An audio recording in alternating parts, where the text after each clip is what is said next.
শত উটনি মক্কা এলো, জীর্ণ গাধা নিয়ে হালিমা এলো।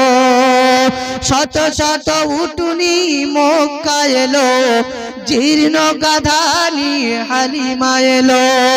হালিমা তোমার দেখা নাহি আর, ও নবী নবীজি আমার, ও প্রিয় নবীজি আমার, ও নবী নবীজি আমার, ও প্রিয় নবীজি আমার।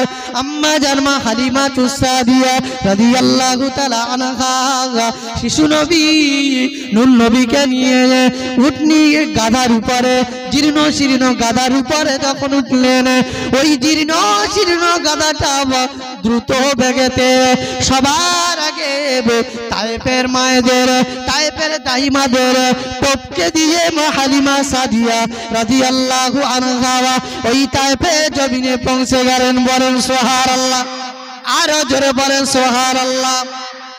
ও ভাইরা মারে, ও আমার আব্বা জানেরা ভাইজানেরা, ভালো করে মাথায় রাখুন, ভালো করে মাথায় রাখুন। আম্মা জান হালিমা সাদিয়া রাদিয়াল্লাহু তাআলা আনহা বলেন, শুধু তাই নয়, আমি শিশু নবী মুহাম্মদকে যখন আমার বাড়িতে নিয়ে গিয়ে পৌঁছালাম, আমার বাড়িতে নিয়ে গিয়ে যখন পৌঁছালাম, ভাই বর্তমান সময় এমন এমন জায়গা উঠেছে, এমন এমন মানুষ উঠেছে যে আল্লাহর নবী না জিন্দা না মৃত, নবী মারা গেছে, হয়ে গেছে, বলে না বলে না, বলে না বলে না, জীবিত না মৃত। আমার নবী হলেন হায়াতুন নবী, আমার নবী কবরে জিন্দা, আমার নবী শয়নে যেমন দেখে, আমার নবী মুর্দা অবস্থায় তেমন দেখেন। একটা হাদিসের দলিল নিয়ে নেন। আল্লাহ নবী আমার বলেন, আল্লাহ নবী আমার জানালেন, ও আমার উম্মতেরা, ও আমার পাগল উম্মতেরা, আমরা যে আজকে নবী দিবসে বসেছি ভাই, আমরা দরুদ শরীফ পড়ছি, কালিমা শরীফ পড়ছি। আল্লাহ নবী বলেন, যদি আমার উম্মত উম্মতিরা হাজার হাজার কিলোমিটার দূর থেকে আমি নবী আমার উপরে দরুদ শরীফ পড়ে, আমি নবী মদিনার মাজার মুকাদ্দাস থেকে আমার ওই গুনাহগার উম্মত উম্মতিনীদের গুনাহমাখা চেহারাগুলো আমি রাসূলুল্লাহ আমার চোখে আমি দেখতে পাই। আরো জোরে বলেন সুবহানাল্লাহ। আল্লাহ নবী স্বয়ং মদিনার মাজার মুকাদ্দাস থেকে দেখতে। হালিমা সাদিয়া রাদিয়াল্লাহু আনহা বলছে, যখন আমি বাড়িতে পৌঁছালাম, আমার উট দুম্বাগুলো স্থানে দুধ ছিল না, দুধগুলো টপকে টপকে পড়তে আরম্ভ হয়েছে। আমার খাজুর গাছগুলো একবারে মরা হয়ে গিয়েছিল।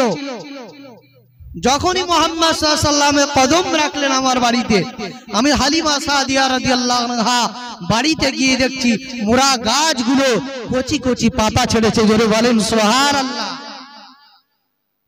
আর সেই নবীর নামে নবী দিবস হবে, দরুদ শরীফ হবে, কালিমা শরীফ হবে, সালাতু ওয়া সালাম হবে। আর আল্লাহ পাক সওয়াব দিবেন না? মদিনার রওজা আকদাস থেকে আল্লাহর নবী দেখতে পাবেন না? দেখতে পাবেন না?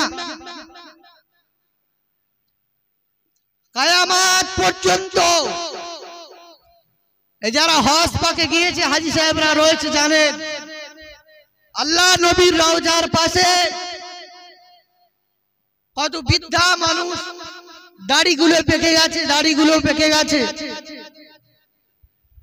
শুধু একটা বার রাসূলের রওজার পাশে দাঁড়িয়ে সালাম দেওয়ার জন্য তারা লাইন লাগিয়ে দাঁড়িয়ে আছে।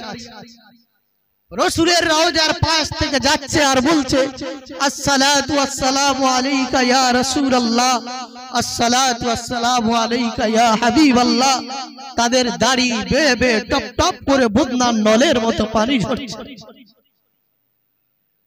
রাসূলের মহব্বত, রাসূলের ভালোবাসা। আজকে আমরা যে মাহফিলে বসেছি, আমাদের হৃদয়ে রাসূলের মহব্বত, রাসূলের ভালোবাসা আছে, রয়েছে, সেজন্য এসে বসে। এই মাইকের আওয়াজ গ্রামে যায় না, পাড়ায় যায় না, সবাই শুনতে পাচ্ছে। কিন্তু আল্লাহ পাক যাদেরকে ইহসান করেছে, যাদেরকে দয়া করেছে, তাদেরকে মাহফিলে এনে বসিয়েছে। আরো অনেক মানুষ আছে হয়তো তাবারক যখন দেবে তখন আসবে, লাস্টে সালাতু ওয়াস সালাম পড়া হবে, তখন বুঝতে পারবে যে সালাতু ওয়াস সালাম হয়েছে, এবারে তাবারক দেওয়া হবে, যাই গুটি গুটি পায় মসজিদের দিকে, তাই না ভাই? আসবে। কিন্তু আমার রাসূলের কথা তো শোনা হলো না। আল্লাহ নবীর ওয়াদা রয়েছে মাহফিলে ফেরেশতারা এসে তাদের নূরের ডানা দিয়ে মাহফিলটাকে ছাওয়া করে রেখে দিয়েছেন, বলেন সুবহানাল্লাহ। আজকে যদি আমরা মাহফিলে না বসি, আল্লাহ নবীর কিছু যায় আসে নাকি? সম্মান কমে যাবে, ইজ্জত কমে যাবে? না, কমবে না, কিছুই কমে যাবে না, আমরা নিজেরাই ক্ষতিগ্রস্ত হব। ভাইরা আমার, হাদিস পাকের মধ্যে এসেছে, হাজী সাহেব যারা আছে জানবেন, আল্লাহ নবী রওজার পাশে একটা গেট আছে, বাবে জিবরাইল বলে একটা গেট রয়েছে। ওই গেটের সামনে প্রতিদিন ফজরের নামাজের ওয়াক্ত যখন হয়ে যায়, আসে আজিম থেকে, আসমান থেকে 70,000 আল্লাহ পাকের রহমতের ফেরেশতারা আল্লাহ রাসূলের ওই রওজার পাশে আল্লাহ পাক নিযুক্ত করে দেয়। ওই 70,000 ফেরেশতা আসরের ওয়াক্ত যতক্ষণ থাকবে অতক্ষণ বসে বসে দাঁড়িয়ে দাঁড়িয়ে আল্লাহ নবীর উপরে তারা হৃদয় ভরে দরুদ শরীফ পড়তে থাকবে আসর পর্যন্ত।